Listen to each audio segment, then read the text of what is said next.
Hello friends, it's Pankaj here. I hope जो आज group पे क्वेश्चन पूछे थे पर्टिकुलरली साइंस के, वो आपने अच्छे से अटेम्प्ट किए होंगे। और किसी कोई भी डाउट है मैं एक्सप्लेन कर रहा हूँ, वो समझ लेना। फर्स्ट क्वेश्चन था बायोलॉजी का, जो ये था कि जो लीफ पे जो ना ओपनिंग प्रेजेंट होती है, इस ओपनिंग को हम क्या बोलते हैं। तो इस ओपनिंग को हम स्टोमेटा, जो ओपनिंग होती है इस ओपनिंग को हम स्टोमेटा बोलते हैं।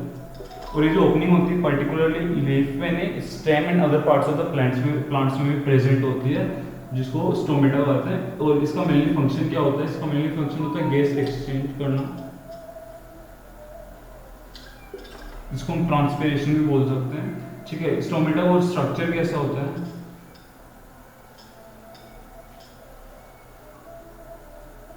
जिस टाइप का स्टोमेटा का स्ट्रक्चर होता है, यहाँ पे ये ओपनिंग प्रेजेंट होती है। और इन दोनों को हम किडनी सेप, मतलब इन दोनों का नाम गार्ड सेल्स होता है, लेकिन ये किडनी सेप इसलिए हम इनको किडनी सेप गार्ड सेल भी बोल देते हैं। और जो गार्ड सेल्स होते हैं, जो कि 2 प्रेजेंट होते हैं, एक स्टोमेटा में 2 गार्ड सेल्स प्रेजेंट होते हैं। इन गार्ड सेल्स के अंदर यहाँ पे क्लोरोप्लास्ट भी प्रेजेंट होते हैं। ठीक है, एंड जो गैसेस एक्सचेंज होता है इस ओपनिंग के थ्रू होता है स्टोमेटा के अंदर। तो ये जो फर्स्ट क्वेश्चन था उसका आंसर। एंड सेकेंड क्वेश्चन था केमिस्ट्री का, कि which material is the most like conductive material, कि इलेक्ट्रिक कंडक्टिव मटेरियल मोस्ट मतलब कौन सा है? तो इसका आंसर होगा सिल्वर।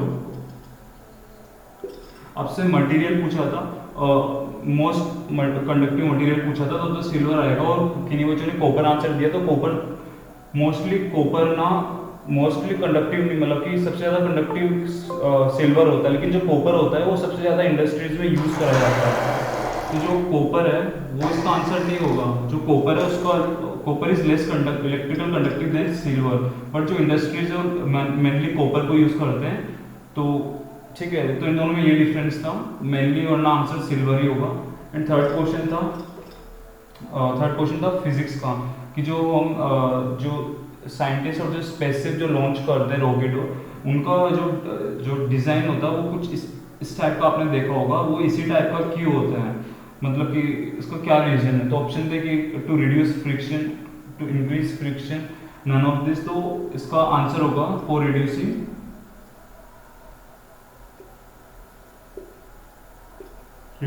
फ्रिक्शन। मैं अच्छे से बोले तो फॉर रिड्यूसिंग एयर फ्रिक्शन, क्योंकि ना जो इस टाइप का शेप होता है इसको हम बोलते हैं एरोडायनेमिकली इसको इसके स्ट्रक्चर को बनाया जाता है, ताकि जो एयर है, जो कि एयर रेजिस्टेंस है, जो कि एक तो इस फ्रिक्शन को हम क्या बोल सकते हैं? एयर रेजिस्टेंस भी बोल सकते हैं, जो कि ना इस स्ट्रक्चर की वजह से जो एयर रेजिस्टेंस होता है, जो कि स्पेसशिप को ऊपर जाने से रोकता है, वो थोड़ा मतलब कि कम हो जाता है एयर रेजिस्टेंस। तो मेनली ये ना स्पोर्ट्स कार्स जो होती है, मतलब फरारी, बुगाटी सबके, तो उसमें भी मेनली एरोडायनेमिक्स का ही ध्यान रखा जाता है। तो ये किस लिए होता है? फॉर रिड्यूसिंग फ्रिक्शन, मतलब कि फॉर रिड्यूसिंग एयर रेजिस्टेंस। तो ये थर्ड का आंसर था। तो ये तीनों क्वेश्चन थे।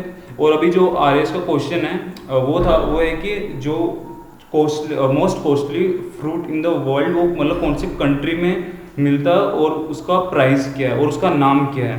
तो ये क्वेश्चन है आरएस का। आई होप कि आप आंसर दे दोगे कमेंट में। ठीक है, बाय।